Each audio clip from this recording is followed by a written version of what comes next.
Good morning. अब क्या क्या कर चुके हैं अभी तक अपन धारिता में, मैं आपको बता देता हूँ। फॉर्मूला निकाल लिया है, गोलाकार चालक यानी स्फेरिकल कंडक्टर की कैलकुलेशन कर ली है, उसकी धारिता कैपेसिटेंस निकाल ली, C0 बराबर 4πε0। माध्यम में चालक की धारिता निर्वात की कितने गुना होती है, F है। उसके बाद अपन ने पढ़ा कैपेसिटर यानी संधारित्र, समांतर प्लेट संधारित्र की धारिता निकाल ली अपन ने। वैक्यूम में कितनी निकाली, ε0 है पॉइंट, ये फॉर्मूले याद रखने पड़ेंगे। अगर माध्यम फुल भरा है, पूर्ण रूप से भरा है, तो निर्वात की कितने गुना हो जाएगी, εr1। किसकी, संधारित्र की भी। यानी चालक और संधारित्र को आप हर समय एक समान न माने। चालक में तो हमेशा ही निर्वात की εr गुना होगी, लेकिन संधारित्र में अगर माध्यम फुल भर देंगे तो उसकी धारिता भी निर्वात की कितने गुना हो जाएगी, εr गुना हो जाएगी। ये दिखा रखी यहाँ पर। आंशिक रूप से भरेगा, विशेष ध्यान रखना, आंशिक रूप से भरेंगे तो धारिता ε0 है T/d T/ε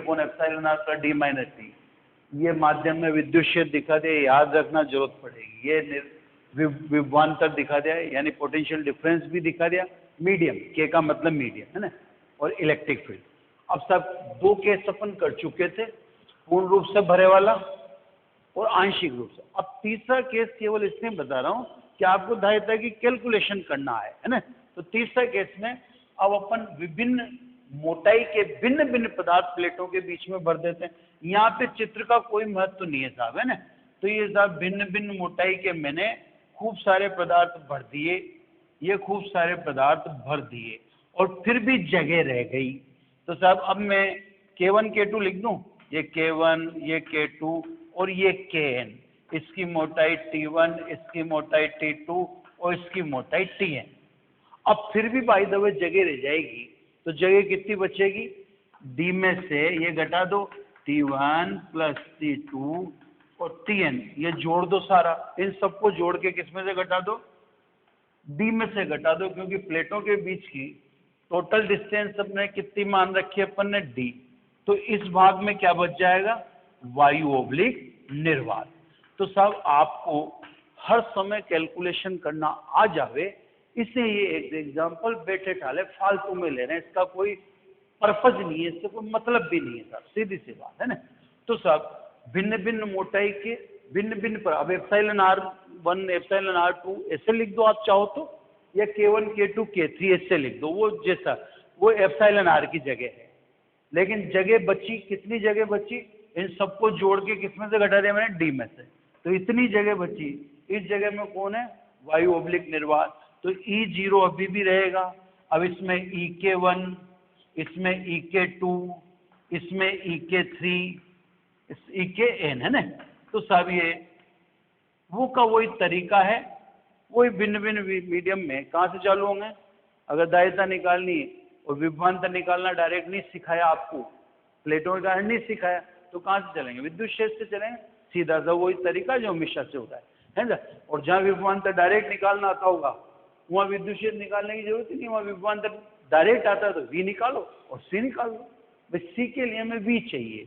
अब V कहीं तो E के थ्रू लाना पड़ता है, जैसे यहाँ पे है ना।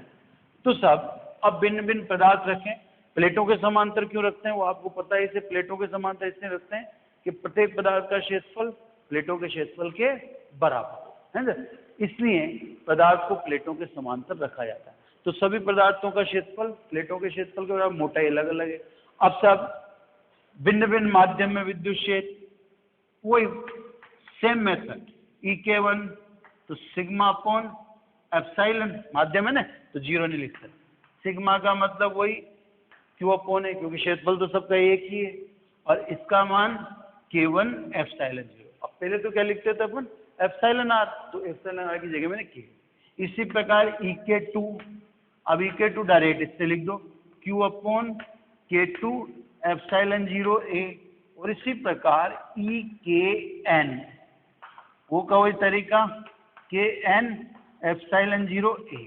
इसके बावजूद भी अभी तो क्या है, वायु ऑब्लिक निर्वात। तो ये तो अपन ने निकाल दिया विद्युत क्षेत्र किसमें, माध्यम में है ना। तो इलेक्ट्रिक फील्ड ऐसे लिख देता हूँ, विद्युत क्षेत्र है ना। तो पहले निकाल रहे अपन माध्यम में, ये निकाल दे सब माध्यम। अब वायु ओब्लिक निर्वात में, है ना, तरीका वही रहेगा। वायु ओब्लिक निर्वात में E0 वही सिग्मा अपॉन एप्सिलॉन 0, ये फर्क आप समझ लो। अब तो सिग्मा अपॉन एप्सिलॉन 0 का मतलब, सिग्मा का मतलब तो Q अपॉन है ही सही, और ये एप्सिलॉन 0, तो साहब ये तो निकल गया विद्युत क्षेत्र। अतः प्लेटों के मध्य विभवांतर, तो तरीका वही रहता है, V बराबर E इंटू डी से। अब V बराबर E इंटू डी का मतलब क्या है, जिसका विद्युत क्षेत्र उसी की मोटाई, तो विद्युत क्षेत्र E(k1) उसी की मोटाई T1, जिसका विद्युत क्षेत्र उसी की मोटाई E(k2), इसमें विद्युत क्षेत्र इसी की मोटाई, और इसी प्रकार E(k)n और उसी की मोटाई, और इसके अलावा E0 और उसकी मोटाई, तो इन सब की मोटाई D में से घटा दो तो किसकी, वैक्यूम की मोटाई जाएगी, तो D माइनस, ऐसे लिख दो, D minus T1 plus T2 plus plus plus Tn, तो ये मैंने लिख दिया। अब सबकी वैल्यू पुट कर दो, तो V E(k1) की वैल्यू ये रही, मतलब तरीका वही है, K1 एप्सिलॉन 0 A, है ना, मोटाई कितनी T1, ये T1 लिख दिया। ये Q upon K2 epsilon 0 A, मोटाई कितनी, ये T2 लिख दिया, है ना। इसी प्रकार E(k)n, तो Q upon Kn epsilon 0 A into मोटाई Tn लिख दिया। अब E0, तो ये Q अपॉन एप्सिलॉन 0 A, और ये इसकी मोटाई थोड़ी अपने को भारी पड़ रही है ना, D minus T1 plus T2 plus plus plus Tn। तो अपने ये इससे दिखाना है आपको कि आपको धारिता की कैलकुलेशन में हिचक नहीं हो, कोई सी पोजीशन निकलती है आराम से। अब इसमें से क्या कॉमन दिख रहा है आपको, Q upon epsilon 0 A common आ रहा है। अब यहाँ क्या बचा है, T1 अपॉन K1, यहाँ T2 अपॉन K2, फिर ये Tn अपॉन Kn, और प्लस ये तो पूरा कॉमन है गया, D माइनस T1 T2 और ये Tn। ये वैक्यूम ऊपर ने चला रखा है कि साहब इनके बावजूद भी जगह बच गई, तो जगह बच गई तो उसमें क्या आ गया, वायु ओब्लिक। अब ई तक आई, तो पहले ई निकाल लो, जितने मीडियम है सब में ई निकल गया, वैक्यूम है तो वैक्यूम में भी निकल गया, फिर ई को उसी की मोटाई से मल्टीप्लाई किया, वी निकल गया। अब अतः धारिता, है ना, तो धारिता C बराबर Q अपॉन V, अब V की वैल्यू पुट कर दूं डायरेक्ट, इतनी स्पेस नहीं है अपने पास, Q अपॉन एप्सिलॉन 0 A, ये पुट कर दिया, T1 upon K1 plus T2 upon K2 plus plus plus Tn upon Kn, ठीक है, and plus D minus T1 plus T2 plus plus plus Tn, है ना। तो ये अपन ने लिख दिया, ये धारिता आएगी। अब ये Q से तो Q कट गया, तो संधारित्र की धारिता ये एप्सिलॉन 0 A ऊपर भेज दूं, ये epsilon 0 A upon T1 upon K1 plus T2 upon K2 और plus Tn upon Kn and plus D minus T1 plus T2 plus plus plus Tn। तो ये सब विभिन्न माध्यम भरे हो और विभिन्न माध्यम के बावजूद वायु भी भरी हो, तो संधारित्र की धारिता इतनी आएगी, ये जो अपन ने देखा। अब इसमें ये तो समझ गया, अब इसको मिटा दो सबको ना। अब इसमें साहब मान लीजिए कि वायु ओब्लिक निर्वात नहीं है, इन्हीं से प्लेटें भर चुकी थी। तो देखो, यदि वायु ओब्लिक निर्वात अनुपस्थित है ना, एब्सेंस ऑफ फ्री स्पेस, या यूं कह दो कि ये जो मोटाई थी इसके बाद जगह बची नहीं थी, यानी क्या अर्थ है उसका, अर्थात T1 plus T2 plus T3 plus Tn is equal to d. ये लो सब। अब जब सभी की मोटाई प्लेटों के बीच की दूरी की बराबर हो जाएगी तो फिर जगह बचेगी नहीं, और जगह बचेगी तो वायु ऑब्लिक निर्वात होगा ही नहीं। तो यदि वायु ऑब्लिक निर्वात नहीं होता, मतलब पदार्थ से ही संधारित्र फुल हो जाता, तो ये लिख दिया मैंने T1 plus T2 plus Tn is equal to d. रखो सब, इसमें रखो। तो दायता कितनी होती, C बराबर ध्यान से epsilon 0 A upon T1 upon K1 plus T2 upon K2 and plus Tn upon Kn। फिर ये पार्ट तो जीरो चला जाएगा, ये वाला तो, क्योंकि T1 plus T2 plus T, इसकी जगह डी लिख दूंगा, डी माइनस डी जीरो। तो सब अगर अपन ने भिन्न भिन्न मोटाई के भिन्न भिन्न पदार्थों को प्लेटों के बीच रखा, भिन्न भिन्न मोटाई के भिन्न भिन्न पदार्थों को प्लेटों के बीच रखा, तो संधारित्र की दायता कितनी होगी, C बराबर एप्सिलॉन 0 है। ये ध्यान रखना, ये फॉर्मूला भी थोड़ा सा ध्यान अनुमान होना चाहिए। पदार्थ अपन प्लेटों के समांतर भर रहे हैं, क्यों भर रहे हैं, क्योंकि प्लेटों का क्षेत्रफल और पदार्थ का क्षेत्रफल एक ही ले रहे हैं। ये देखो सब जगह अपन क्षेत्रफल क्यों ले रहे हैं, क्योंकि अपन ने प्लेटों के समांतर पदार्थ को भरा है। तो आप इस बात को गौर करते हो, तो कहने का मतलब दायता निकालने का ये तीसरा चौथी बार तरीका सिखा दिया। पहली बार मैंने आपको चालक की दायता ज्ञात करने में, फिर दूसरी बार मैंने संधारित्र की दायता, 3 केस जानबूझ के बता दिए ताकि 3 बार दायता की कैलकुलेशन करना हो जाए। सिस्टम वही है, जहाँ V डायरेक्ट है वहाँ V लिख दो, लेकिन जहाँ V डायरेक्ट नहीं है तो फिर वहाँ तरीका ये है कि पहले इससे चलो, फिर इसको V से गुणा कर दो तो V निकल जाएगा, और V का मान दायता के सूत्र में होता है। ये हो गए सब तीनों केस। माध्यम का प्रभाव आपने देख लिया।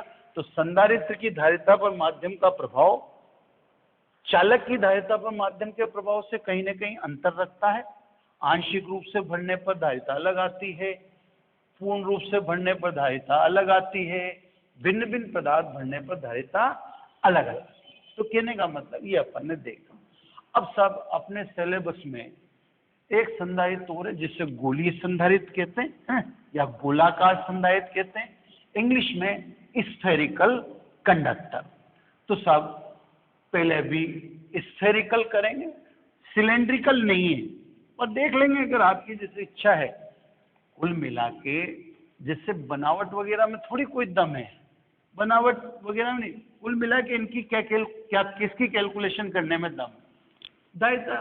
तो अगर बच्चों अगर आपको दिमाग में कुछ बैठ रहा है तो एक बात सोचना, अपन बिगिनिंग यानी शुरू से पहले विद्युत क्षेत्र की कैलकुलेशन करते रहे, फिर इलेक्ट्रिक पोटेंशियल की कैलकुलेशन करते रहे, फिर अपन धारिता की कैलकुलेशन करते रहे। तो अगर आप गौर करें तो अपन एक टॉपिक पकड़ते हैं और उसकी खूब सारी कैलकुलेशन अपने को करनी पड़ती है, जो सिलेबस अपन से करवाता है। तो कहने का मतलब अपन अब धारिता भी कितनी कैलकुलेट कर चुके हैं। अब आ जाइए जो सिलेबस में एक और है, फिर तीसरा तो अपन देखेंगे बात की बातें, है ना। तो साहब अब अगला संधारित्र स्फेरिकल है ना, यानी गोलीय या गोलाकार जो भी है ना संधारित्र, क्लियर, इंग्लिश में स्फेरिकल कैपेसिटर, क्लियर। तो ये तो आप समझ ही गए, गोले में गोला यानी दो गोले लेने, दो पैरेलल सरफेस होती है तभी कैपेसिटर बनता है ना। तो सब जिस कैपेसिटर की बात कर रहे हैं उसको चित्र से बना के दिखा देते हैं। ये सब दो सकेंद्रीय गोले, सकेंद्रीय का मतलब सेंट्रिक स्फेयर है, इनके देख लें आप चित्र, थोड़ा बहुत स्फेयर एकदम परफेक्ट बनने में थोड़ी सी अपने को आती है दिक्कत, तो आप उसको कंसीडर कर लें कि हाँ स्फेयर ही है ना। तो ये सब अपन इस कैपेसिटर, थ्योरी में दम नहीं है ना, जो थ्योरी अपन लिखते हैं वो इतनी दमदार नहीं। थ्योरी में तो जो भाई मैं फिगर बना ही रहा हूँ आपके सामने, तो फिगर में जो दिख रहा है वही तो आप लिखोगे, तो इसलिए फिगर ही मेन हुई ना, उसकी थ्योरी लिखने में कोई मतलब थोड़ी, तो आप तो फिगर को समझ जाओ अच्छी तरह। तो ये सब अपन ने स्फेरिकल सनराइज बनाने के लिए दो सेंट्रिक यानी सकेंद्रीय गोले लिए, ए और बी। इस गोले को मैं ए कह दूं, इस गोले को मैं बी। दो सरफेस होना जरूरी, वो आपका, और दो सरफेस भी कौन सी, विपरीत आवेशयुक्त दो सरफेस, विपरीत आवेशयुक्त दो सतह के समूह को संदर्भित सीधी। तो ये सब अपन ने अंदर वाले गोले की रेडियस ले ली R1, बाहर वाले की ले ली R2। यानी ये तो क्लियर हो जाए अपने दिमाग में कि यहाँ R2 greater than R1। Clear? अंदर वाला गोला आप ठोस ले सकते हो, खोखला ले, वो आपकी चॉइस है। बाहर वाले गोले में कोई चॉइस नहीं, बाहर वाला गोला तो खोखला ही लेना पड़ेगा।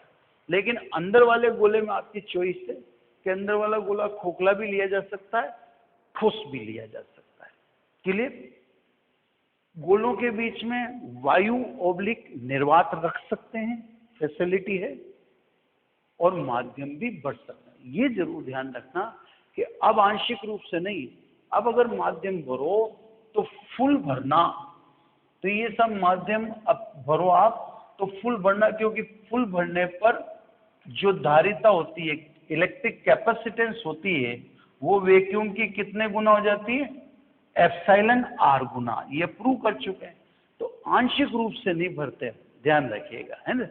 तो सब दोनों गोलों के बीच में वायु ओब्लिक निर्वात भी रख सकते हैं और माध्यम भी भर सकते हैं। अपन ने माध्यम भर दिया फुल, जिसका परावैद्युतांक लिख दिया अपन ने एप्सिलॉन आर। ये अपन ने डाइलेक्ट्रिक कांस्टेंट लिख दिया। क्लियर? आंशिक रूप से नहीं भरते हैं, मैं आपसे पहले कह रहा हूँ, भरना तो फुल ही भरना, या आप खाली रख दो, है ना। तो दोनों में से वो चॉइस आपकी है। अब ये फैसिलिटी, ये वहां भी बात हुई थी, यहाँ भी सेम, दोनों में सेम बातें होंगी। अब यहाँ पे थोड़ा सा आपको दिमाग लगाना है कि सोर्स से किसको जोड़े, अर्थ किसको करें। अगर आप सोचते हैं कि बाहर वाले गोले को सोर्स से जोड़ दें, बैटरी से जोड़ दें, तो फिर आप समझते हैं आवेश बाहर का बाहर ही रह जाएगा, और आवेश बाहर का बाहर रह जाएगा तो बस बाहर वाला गोला आवेशित है। आवेशित गोले को संधारित्र थोड़ी कहते हैं। विपरीत आवेशयुक्त सरफेस के समूह को या के पेयर को संधारित्र कहते हैं। तो यहाँ विपरीत आवेश पैदा होने चाहिए। इसलिए यहाँ पे दिमाग लगाना कि यहाँ जो सोर्स जोड़ोगे वो अंदर वाले गोले से जुड़ेगा। अब अंदर वाले गोले से जुड़ेगा तो स्वाभाविक है आपको इंसुलेटर रिंग लगानी पड़ेगी, क्योंकि ताकि वायर बाहर वाले गोले से टच न हो जाए, है ना। तो ये अपन ने एक कुचालक रिंग का इस्तेमाल कर रहे हैं अपन, है ना, ताकि ये सोर्स अपना, है ना, ये सोर्स इससे सप्लाई देंगे, ये सप्लाई देंगे किसको, अंदर वाले को देना साहब। अभी आपके सामने देखिए, अब दिया गया आवेश तो वही कैपिटल क्यू लिखते, तो दिया गया आवेश तो वही कैपिटल क्यू। तो ये डिस्ट्रीब्यूट फॉर्म में बता दूंगा, है ना, ये डिस्ट्रीब्यूशन बता दिया मैंने, ये प्लस, ये प्लस, है ना। अब आपने अंदर वाले गोलों का आवेश दिया तो बना संधारित्र। अगर ये बाहर देते तो ये प्लस प्लस कहाँ जाता, बाहर आ जाता, फिर माइनस कहाँ से आता। अब देखो इसको चार्ज दिया गया आवेश प्लस कैपिटल क्यू, उतनी मात्रा का नेगेटिव चार्ज, उतनी मात्रा का नेगेटिव चार्ज जो गोला बी है उसकी इनर सरफेस में क्रिएट हो गया, सेम वही क्वांटिटी, और उतनी मात्रा का धनावेश बाहर मुक्त हो गया। बाहर के मुक्त धनावेश को अर्थ में भेज दो, तो बाहर की सरफेस को क्या कर दो, अर्थ कर दो। इसको कहते हैं गोलीय संधारित्र। तो आप ये ध्यान रखना कि इसमें या हर किसी में भी कि चार्ज देंगे उस हिसाब से कि दो अपोजिट चार्ज सरफेस क्रिएट हो, दो अपोजिट चार्ज, या कहते हैं pair of two charge opposite surface is known as capacitor, है ना। एक आवेशित सतह कैपेसिटर नहीं कहलाती, वो एक अलग बात है कि अपन एक अपवाद में बोलते हैं कि एकल चालक प्लेट संधारित्र संभव है, उसकी दूसरी प्लेट का कार्य अनंत पर स्थित आवेशित परत करेगी, अर्थ करेगी, वो एक एक्सेप्शन है। बाकी वास्तव में इसमें दो सरफेस होना है, तो अंदर वाले को आपको देना पड़ेगा। मैंने मैकेनिज्म समझाई है। और बाहर वाला क्या होगा, अर्थिंग होगा। तो संधारित्र में एक को सोर्स से जोड़ते हैं, एक को अर्थिंग। पर समांतर प्लेट संधारित्र में तो फैसिलिटी थी किसी को भी, वहां तो आप प्लेट भी या प्लेट है किसी को भी सोर्स से जोड़ दो, फिर दूसरे को अर्थिंग कर दो। पर ये फैसिलिटी स्फेरिकल या सिलेंड्रिकल कैपेसिटर में आपके पास नहीं है। ये केवल वायर कोई सा भी किसी से जोड़ दो, ये फैसिलिटी केवल पैरेलल प्लेट यानी समांतर प्लेट संधारित्र नहीं होती। तो ये तो साहब ऐसा कर दिया। अब आपको जो बेसिक है वो है कैलकुलेशन। अब यहाँ पर आपके फायदा है कि गोलों के कारण मैंने विभव यानी इलेक्ट्रिक पोटेंशियल कैलकुलेट करके दिखाया है। तो अब आप चाहें तो डायरेक्ट इलेक्ट्रिक पोटेंशियल का कैलकुलेशन कर दें, डायरेक्ट, है ना। अब आपको इससे चलना जरूरी है। तो अब आपको मैं दो मेथड दिखाता हूँ। ये समझिए सब बनावट, सारी स्थिति समझिए। अब मैं आपको दो मेथड दिखाता हूँ, मेथड वन, है ना। तो पहले साहब जवाब पहले टॉपिक लिख दूं, गोलीय संधारित्र की धारिता। तो मेन टॉपिक ये होता है। तो आपके अगर एग्जाम में आता भी है तो आप, जैसे मैंने समझाई, आपको थ्योरी हो रही थी, समझाने की जरूरत नहीं है। आप तो चित्र बनाए, जैसे मैंने आपके सामने क्लियर बना रखा, अब आपको भी समझ रहा है। चित्र बनाकर और फिर ये धारिता निकाल, नंबर इसी के मिलेंगे।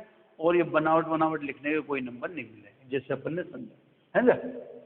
अब धारिता में पहले मेथड वन, पहले एक मेथड समझाता हूं मैं, मेथड फर्स्ट। जौन सा आपके जचे वो देख लेना। मेथड फर्स्ट में मैं तो डायरेक्ट विभवांतर निकाल रहा हूं, है ना, डायरेक्ट। तो सब गोले ए पर विभव, या डायरेक्ट लिख दूं ए पर विभव, ठीक है। ए पर विभव वी ए पर विभव स्वयं पर उपस्थित आवेश के कारण। तो स्वयं पर उपस्थित आवेश के कारण, स्वयं पर उपस्थित आवेश के कारण स्वयं पर। अब देखो, मैं बार बार मीडियम क्यों हाईलाइट करता हूँ। मीडियम था ना, तो क्या लिखा मैंने, 4 पाई एप्सिलॉन 0 नहीं लिख सकते। एप्सिलॉन 0 किसके लिए लिखते, वैक्यूम के। तो स्वयं पर उपस्थित आवेश के कारण खुद पर दिखा दिया। अब गोले बी के कारण, मीडियम है इससे, तो एप्सिलॉन लिखेंगे, एप्सिलॉन। बी के कारण माइनस क्यू। ए पर, गोले के अंदर गोला है, गोले के अंदर गोला है, तो हम जानते हैं गोले के अंदर केंद्र से सतह तक विभव का मान सतह पर विभव के बराबर होता है। तो अंदर, ये तो अंदर है ना, बाहर वाले के कारण विभव उसकी सतह पर विभव के बराबर होता है। तो वी ए बराबर क्या क्या कॉमन आ रहा है, क्यू अपॉन 4 पाई एप्सिलॉन, है ना, 1 upon R1 minus 1 upon R2। Epsilon की जगह क्या लिख दें, क्यू अपॉन 4 पाई, एप्सिलॉन की जगह लिख दें, ये आपको हमेशा ध्यान रखना है, एप्सिलॉन की जगह एप्सिलॉन R इंटू एप्सिलॉन 0। और ये एलसीएम ले दो, R1 R2 माइनस R1। एक हिंट आपको यहाँ भी मिल जाएगा, क्योंकि R2 ग्रेटर देन R1 है। धारिता नेगेटिव नहीं होती, नेगेटिव नहीं होती, तो ये R1 माइनस R2 आ गया, तो आप समझ जाओ कौन कोई गड़बड़ है, या R2 माइनस R1 ही आएगा, क्योंकि R2 ग्रेटर देन R। तो कई चीजें डेरिवेशन में हिंट के रूप में आपको मिलती हैं, जो जिससे आप ये पहचान सकें कि हाँ अपना डेरिवेशन सही चल रहा है। तो R2 माइनस R1 इस बात का इंडिकेशन है। ये डायरेक्ट क्या निकल गया, V निकल गया। तथा B पर विभव बताओ, तो B पर विभव 0, क्यों, क्योंकि अर्थिंग है। ये देखो B तो अर्थिंग है ना, तो B पर पोटेंशियल कितना है, B पर पोटेंशियल 0। तो डायरेक्ट क्या निकल गई, धारिता माध्यम की उपस्थिति में आता है। माध्यम में ध्यान रखना, माध्यम में गोलीय संधारित्र की धारिता, ये लो सब सीके लिखना पड़ेगा मुझे, सीके दिया गया आवेश तो Q अपॉन V के, तो इसको VK की जगह फिर मैं क्या लिखूं, विभवांतर, यानी VA माइनस VB। अरे मीडियम में मैंने VA VB निकाल दिया तो विभवांतर लिख दिया VK की जगह। तो CK Q, VK बोलो, VA माइनस VB, तो VB तो 0 है, ये बोल दो Q upon 4 pi epsilon R epsilon 0 और R2 minus R1 upon R1 R2। ये Q से Q कट गया, यानी CK is equal to, epsilon R को अलग दिखा दूं, एप्सिलॉन R 4 पाई एप्सिलॉन 0 और R2 minus R1 upon R1 R2, है ना, ये निकल गया था। अगर आप कहें निर्वात ऑब्लिक वायु के लिए, तो निर्वात ऑब्लिक वायु के लिए एप्सिलॉन R बराबर 1 रख दो, तो ये किसके लिए निकल गया, C0, है ना। तो मेरे लिए आप समझिए, मेरे को बार बार 0 और K का ध्यान रखना पड़ता है। R2 minus R1 upon R1 R2, तो ये वैक्यूम में, वह मीडियम में, समझिए आपको दिख ही रहा है C के बराबर एप्सिलॉन R C0, फुल भरा है ना। तो फुल भरने में धारिता निर्वात की कितने गुना आएगी, एप्सिलॉन R गुना आंशिक निगम। तो ये तो एक मेथड, क्योंकि हम गोलों के कारण V डायरेक्ट जानते थे, तो मेथड 1 में अपन ने ये मैंने न्यूमेरिकल भी करा रखा आपको, स्पेशली इसी वजह से कराया था कि आपको ये याद है। तो सब एक तरीका तो हमारे पास ये है कि V डायरेक्ट निकालो और V निकाल दो। अब एक तरीका ये है कि सब हम तो इससे ही चलेंगे, तो इससे चलना चाहते हो तो इससे चलो, कोई दिक्कत नहीं। तो ये तो सब मेथड 1 हो गया। अब मेथड 2 है ना, मेथड 2 में हम वही रिदम रखें जैसी रखते थे, तो ऐसे चलो सब मेथड 2 में निकाल लेते हैं। मेथड सेकेंड है ना, अब V is equal to minus R2 to R1 E dot dr। अब मैंने आपसे कहा था ना कि अपने पास तो फॉर्मूला है इससे, है ना। अब ये लोअर लिमिट क्या है, R2 है ना। अगर लोअर लिमिट अनंत होती तो ये विभव कहलाता। ये क्या है, विभव नहीं है, विभवांतर है। आप लिमिट से देख लिया करो, मैंने R2 से R1 लगा रखी है, R2 से R1 तो विभवांतर, और अनंत से R1 लगाता तो विभव। अब डेफिनेशन एक बार और सुन लो आप, अनंत से एकांक धनावेश को विद्युत क्षेत्र में किसी बिंदु तक लाने में क्षेत्र के विरुद्ध किए गए कार्य को उस बिंदु पर विभव कहते हैं। तो उसमें तो क्या करना पड़ता है, अनंत से, है ना, लिमिट से बताना। अब विभवांतर की परिभाषा, विद्युत क्षेत्र में, तो दोनों गोलों के बीच में क्या है, विद्युत क्षेत्र। विद्युत क्षेत्र में दो बिंदुओं के मध्य एकांक धनावेश को विस्थापित करने में किए गए कार्य को उन बिंदुओं के मध्य विभवांतर कहते हैं। तो ये देखो, विभवांतर लिखूंगा तो अब R2 टू R1 लिखना पड़ेगा। अब आप कहेंगे R1 से R2 क्यों नहीं लिखा? अरे भाई, R1 से R2 तो ऐसे भी एकांक धनावेश को चलाना थोड़ी पड़ेगा, वो तो खुद ही चल जाएगा। जबकि मैं तो कह रहा हूं लाने के लिए कार्य, तो धनावेश इससे यहां लाऊंगा तो धन को क्या करेगा, प्रतिकर्षित। तो R2 से R1 ही तो लिखूंगा। तो जैसे मैं परिभाषा बोल रहा हूं कि एकांक धनावेश को विद्युत क्षेत्र में किन्हीं दो बिंदुओं के मध्य विस्थापित करने में क्षेत्र के विरुद्ध किया गया था, तो प्लस को R2 से R1 यानी प्लस को प्लस के पास लाओगे, प्लस कौन है, R1 है, तो प्लस को प्लस के पास लाओगे तो R2 से कहां लाओगे, R1। तो आप देखो R2 से R1, ठीक है। तो ये ध्यान रखना कि परिभाषा में साफ लिख रहा है क्षेत्र के विरुद्ध किए गए कार्य। तो क्षेत्र के विरुद्ध तो तभी हुआ ना जब प्लस को किसके पास लाया, प्लस के, और प्लस कौन है, R1। तो मैं R2 से लाऊंगा किसके पास, मेरे को तो बीच में ही विभवांतर निकालना है, दोनों के बीच में, इसलिए लिमिट R2 से R1 है, क्लियर। तो ये लगा दी। अब इसमें फायदा है, डायरेक्ट सारा कैलकुलेशन हो जाएगा, क्योंकि अब गोलों के कारण बताओ विद्युत क्षेत्र कितना, E बराबर 1/4 पाई एप्सिलॉन, माध्यम में एप्सिलॉन 0 नहीं आएगा, आवेश दिया गया Q है इसे अपॉन r² r, ये गोले के कारण विद्युत क्षेत्र।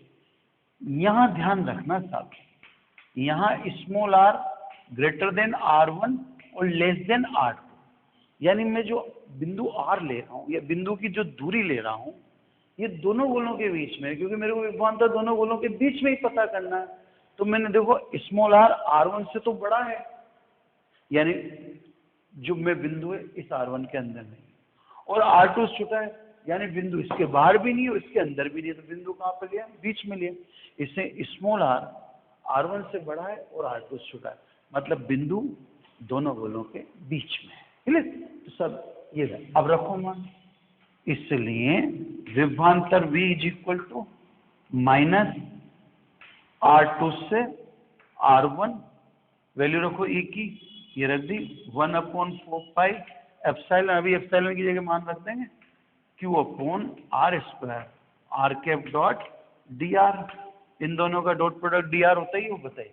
अब देखो बाहर निकाल देता हूँ, ये Q बाहर निकाल दूं, ये माइनस बाहर है इससे, ये 4 पाई इसकी जगह लिख दूं एप्सिलॉन r एप्सिलॉन 0, सब निकाल दी, r2 से r1, ये 1/r² को ऊपर ले जाऊं तो r की पावर -2 और इन दोनों का डॉट प्रोडक्ट dr।